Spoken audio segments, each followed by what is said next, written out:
Hi అండి అందరికీ ముందుగా వరలక్ష్మి వ్రత శుభాకాంక్షలండి.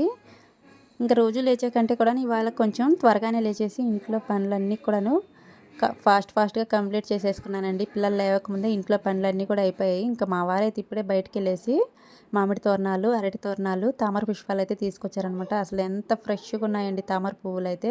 సేమ్ యాజ్ ఇట్ ఈజ్ అయి మనకి చూసేదానికి ప్లాస్టిక్ పువ్వుల్లాగే ఉన్నాయన్నమాట. అంత బాగున్నాయి చూసేదానికి. ఇంకా మా వారైతే బయట తోరణాలైతే కడుతున్నారు. ఇంక నేనైతే అర్లీగా ముందు లేవడమే ముగ్గుతో అయితే స్టార్ట్ అయిపోయిందనమాట నా డే అయితే. ఇంకా తులసమ్మ వారైతే మేము హాలిడేస్ ఊరికెళ్ళాం కదా! ఇంక అప్పుడైతే తులసమ్మ వారైతే నిద్రపోయారండి. ఇంక అప్పటినుంచి అనుకుంటూ ఉన్నాను తులసమ్మ వారిని పెడదామనేసి. అయినా కానీ కుదరలేదండి. తమలపాకు మొక్క కూడా ఎండిపోయినట్టు అయిపోయిందనమాట. ఇంక అదైతే పెట్టాం కానివ్వండి. అది పెట్టేసి కూడా మా దగ్గర 20 డేస్ అవుతుంది. తులసమ్మని పెడదాం అనుకుంటున్నామన్నా ఎప్పుడు పెడదాం అనుకున్నా సరేలే రేపు, ఎల్లుండి అనేసి అట్లాగే పోస్ట్‌పోన్ అవుతూ ఉందనమాట. ఏదైనా కూడా అమ్మవారి అనుగ్రహం ఉండాలి. మనం ఏ టెంపుల్‌కి వెళ్ళాలనుకున్నా కూడా వాళ్ళ పిలుపు లేనిదే వాళ్ళ దర్శనం అయితే మనకి కాదండి అసలు నిజం చెప్పాలంటే.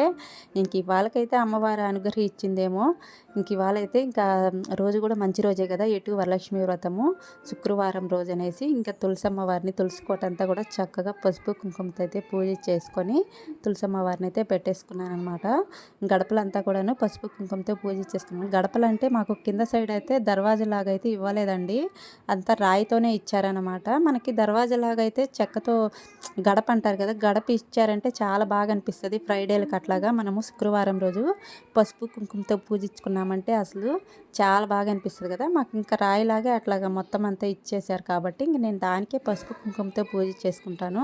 ఏమైనా పసుపు కుంకుమ పూజ చేసుకొని తులసమ్మ వారికి పసుపు కుంకుమ పెట్టేసుకొని తులసమ్మ వారిని పెట్టేపాటికి అసలు ఆ వైబ్సే వేరండి. అసలు చాలా పాజిటివ్ వైబ్స్ చూసేదానికి ఎంత ప్రశాంతంగా అనిపిస్తుందో అసలు పొద్దున్న లేవగానే మనకి అమ్మవారి దర్శనం ఇచ్చినట్టు అసలు నిజంగా చెప్పాలంటే. దాంతో పాటు గ్రీనరీ కూడా ఎంత బాగుంటుందండి. అసలు చాలా బాగా అనిపిస్తది. తులసి మొక్క అయితే ఖచ్చితంగా ఉండాలండి అసలు. ఇన్ని రోజుల నుంచి అనుకుంటూ ఇవాళకైతే ఫైనల్‌గా అయితే పెట్టేశాననమాట. ఇంకా మా వారైతే అడుగుతున్నారు తోరణాలైతే కట్టేనా గుమ్మాలకు అటువైపు ఇటువైపు పెట్టేనా మామిడాకులనేసి. సరే పెట్టండి అని అయితే చెప్తున్నాను. ఇంక నేనైతే ప్రసాదాలైతే తయారు చేసుకుంటున్నానండి. ఇంకా అర్లీ మార్నింగ్ 7:30కి అంతా కూడాను పొద్దున్నే పనులన్నీ కూడా కంప్లీట్ అయిపోయినాయి. పిల్లలు కూడా లేవలేదు. బాబైతే లేచాడనమాట. పాప అయితే ఇంకా లేవలేదు. పనులన్నీ కంప్లీట్ అయిపోయిన తర్వాత నేను ఫ్రెష్ అయ్యేసి ముందు నైవేద్యాలు అయితే చేసుకుంటున్నానండి. ఇంకా వరలక్ష్మి వ్రతం అయితే నేను అమ్మవారి రూపు పెట్టేసి సపరేట్‌గా అట్లాగా చేసుకునేది ఏం లేదండి. ఇంకా మాకు పెళ్ళైనప్పటి నుంచి చూస్తూ ఉన్నాము. మా అత్తగారు ఎప్పుడు పెట్టింది లేదు, చేసింది లేదని అన్నారనమాట. ఇంకా వాళ్ళకి ఎప్పటినుంచో పెద్దవాళ్ళకి లేకుండా మనం సపరేట్‌గా తెలిసి తెలియకుండా ఏదన్నా పొరపాటు చేసినా కూడా అది మనకే ఉంటుంది కదండీ! ఎందుకు అన్నట్టుగా మనకు తెలిసిన వేలో వెళ్ళామంటే అది మంచిగా అనిపిస్తది. మనం నిత్య దీపారాధన ఎలా చేసుకుంటున్నామో అలా అంటే మనకన్నీ తెలిసే ఉంటాయి కదా మోస్ట్లీ. కాబట్టి ఇబ్బంది లేకుండా డైలీ లాగే పూజ చేసుకుంటాననమాట. కాకపోతే మనకి లక్ష్మీదేవి అమ్మవారి పటం దగ్గర అయితే ప్రసాదాలు అయితే పెట్టుకుంటామండి. అన్నీ కూడాను నైవేద్యాలు చేసుకొని నిత్య దీపారాధనలాగా చేసుకొని నైవేద్యాలు అయితే పెట్టుకుంటాననమాట. అయినా కూడా 3 రకాలు, 5 రకాలు, 9 రకాలు మన ఇష్టం అనమాట. అందులోనూ మాకు దేవుడి రూమ్ అయితే సపరేట్‌గా లేదండి. కిచెన్‌లోనే ఒక ర్యాక్ అయితే ఇచ్చారనమాట. చిన్న ర్యాక్ అది కూడా. పైన ఒక ర్యాక్ వచ్చేసి మనకి దేవుడి సామాను పెట్టుకునేదానికి, కింద ర్యాక్ వచ్చేసి పటాలవి పెట్టుకునేదానికి. పటాలు కూడా ఎక్కువ ఉంటే వీలు కాదన్నట్టు. చిన్న పటాలు అవి కాబట్టి మాకు 4, 5 ఉన్నాయి కాబట్టి అవి అయితే అడ్జస్ట్ అయ్యాయన్నమాట. అక్కడికి దీపారాజన కుందిన అవి వాటి వరకే పడతాయి. మనం ఏదైనా ఇట్లాంటి పండగలప్పుడు వినాయక చవితి అప్పుడు కావచ్చు, ఇట్లాంటి స్పెషల్ డేస్ అప్పుడు ఏమైనా ప్రసాదాలు పెట్టుకోవాలంటే నేను ఏదైనా టేబుల్ మీద కానివ్వండి, ఏదైనా పీటకం వేసేసి పెడతానన్నమాట. చిన్న ర్యాక్ లాగా ఇచ్చారు. అది కూడా ఒకటి మాకు మైనస్ అండి. ఇక్కడ దేవుడి రూమ్లో పెట్టుకునేదానికి అన్నట్టు అంత కంఫర్ట్ అనిపించదు నాకైతే. దేవుడికి ఏమంటే మనకి కొంచెము ఫ్లాట్‌గా కింద సైడే పెట్టేసుకుంటే కూర్చొని పూజ చేసుకున్నట్టు ఉంటే బాగుంటుందనమాట. కూర్చొని పూజ చేసుకునేదానికుంటే చాలాసేపు ఒక హాఫ్ అన్ అవర్ టైం అయినా కూడా మనం ఏదైనా కూడా అష్టోత్తరాలు కానివ్వండి, గోవిందనామాలు అట్లా చదువుకునేదానికి చాలా వీలుగా అనిపిస్తది నాకైతే. అందుకు కాబట్టి మనకి తెలియకుండా ఊరికే కంగారు పడే కంటే తెలిసిన వేలో వెళ్తే ఈజీ కదా అన్నట్టు నేను ఇట్లాగే ఫాలో అయిపోతానన్నమాట ప్రతి సంవత్సరం కూడాను. శ్రావణ మాసంలో అమ్మవారికి వరలక్ష్మి వ్రతం కావచ్చు, శుక్రవారాలు అప్పుడైనా ఎప్పుడైనా కానివ్వండి నిత్య దీపారాధనలాగే చేసుకొని నైవేద్యాలు అయితే పెట్టుకుంటానన్నమాట. ఇవాళ అయితే నైవేద్యాల కిందకైతే మినపగారెలు, పులిహోర, గుగ్గిళ్ళు అయితే వండాను. ఇంక గుగ్గిళ్ళు అంటే ఇవి పచ్చెనగలండి. మనం ఏవైనా వండుకోవచ్చు. ఇంకా వ్రతం చేసుకోవాలనుకున్న వాళ్ళైతే మనకి ఎర్ర శనగలు ఉంటాయి కదా! ఆ ఎర్ర శనగలు నానబెట్టేసేసుకొని అట్లా ఉడికిచ్చకుండా అవి మనకి పచ్చి శనగలే పెడతారనమాట. వ్రతం ఆచరించే వాళ్ళైతే. ఇంకా మొత్తం పిన్ టు పిన్ వ్రతం చేసుకోవాలి. అంత తోరాలు కట్టుకొని అన్నీ తెలిసిన వాళ్ళు ఉంటారు కదా! నాకైతే అంతగా ఐడియా లేదు. మనము అటు ఇటు కాకుండా హాఫ్ అన్ అవర్ అయితే చేసుకోకూడదు కదా! హాఫ్ అన్ అవర్స్‌తో అయితే అసలు చేయకూడదు. మనకి ఏదైనా పెద్దవాళ్ళు చెప్పి అన్నీ కూడా మనకి మొత్తం 100% తెలిసుంటే చేసుకోవచ్చండి. ఇంక అందుకోసం ఎందుకులే అనేసి నేను నాకు తెలిసిన వేలైతే నేనే పూజ అయితే చేసుకుంటాననమాట. ఇంకా గుగ్గిళ్ళు అయితే అయిపోయాయి. ఇంకా పిల్లలనైతే అడిగాను స్వీట్ సేమియా చేయనా, పాయసం చేయనా అని అంటే పిల్లలైతే స్వీట్ సేమియానే ప్రిపేర్ చేయమన్నారండి. ఏదైనా స్వీట్ పెడితే మంచిది కదా! ఫెస్టివల్ రోజు అన్నట్టు. ఇంకా రెగ్యులర్‌గా అయితే రోజు నేనే దీపారాధన చేస్తాను. అసలు ఇంట్లో అయితే నార్మల్‌గా జెంట్స్ చేస్తే చాలా మంచిదంటండి పూజ. జెంట్స్ చేస్తే పూజ అనేది ఇంటి యజమాని చేస్తే చాలా మంచిదంట. ఆ ఫలితం అనేది అందరికీ వస్తుందంట. అసలు పూజ చేసే విధానం లేడీస్‌ది అయితే అసలు కానే కాదంటండి. ఇంట్లో ఉండే యజమానిదంట. ఇంట్లో ఉండే మగవారు ఎప్పుడు పూజ చేస్తారో ఆ ఇంటికి చాలా మంచిదంటండి అసలు. ఇంకా అంటే రెగ్యులర్‌గా ఇప్పుడుండే బిజీ లైఫ్‌లో జెంట్స్ కంటే చాలామందికి వాళ్ళ వాళ్ళ ప్రొఫెషన్ బట్టి ఆధారపడి ఉంటుంది కాబట్టి చాలామందికి కుదరకపోవచ్చు. ఇంకా అందుకనేసి నేనైతే మ్యాక్సిమం మా వారు ఇంట్లో ఉన్నప్పుడైతే ఆయన చేతే పూజ అయితే చేయిస్తానండి. దీపారాజన అయితే మా వారి చేతే చేయిస్తానన్నమాట. మార్నింగ్ టైంలో కావచ్చు, ఈవినింగ్ టైంలో ఆయన్నే చేయమంటాను.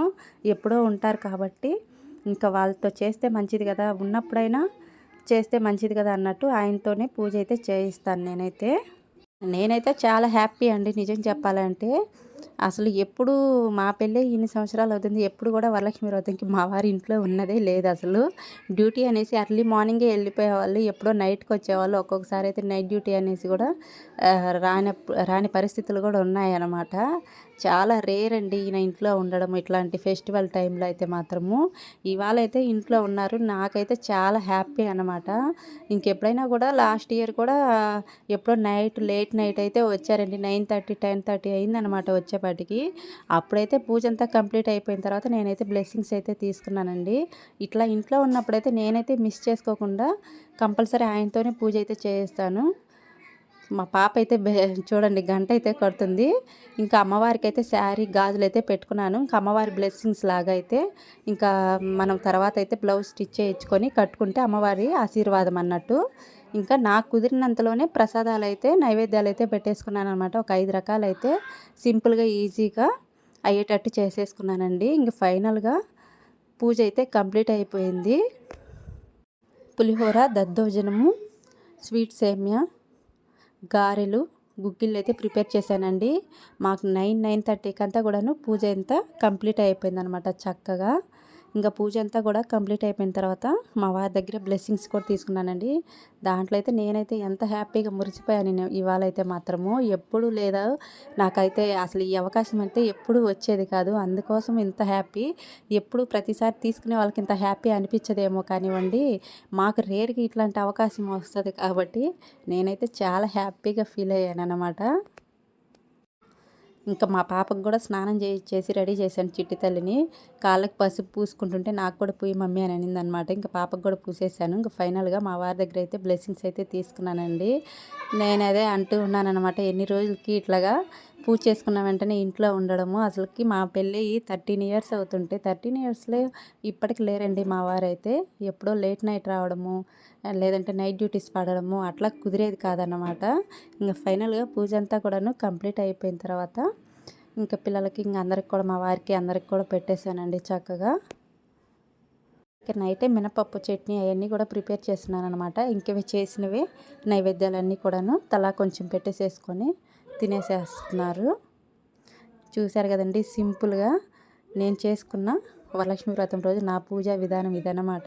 మీకు ఎలా అనిపించిందో తప్పకుండా చిన్న కామెంట్ అయితే చేసేయండి. అమ్మవారి ఆశీర్వాదం మనందరిపై ఉండాలండి. అందరూ బాగుండాలి, అందులో మనము ఉండాలి. ఏది కూడా మనకు తెలియకుండా వాళ్ళు చేస్తున్నారు, వీళ్ళు చేస్తున్నారు అనేసి హైలానా పడాల్సినంత అవసరం లేదండి. మనకు తెలిసిన దారిలోనే స్వచ్ఛమైన మనసుతో అమ్మవారిని చేతులు జోడించి దండం పెట్టుకున్నామంటే అమ్మవారి ఆశీర్వాదం మనపై ఎప్పుడు ఎల్లవేళలా ఉంటుందండి.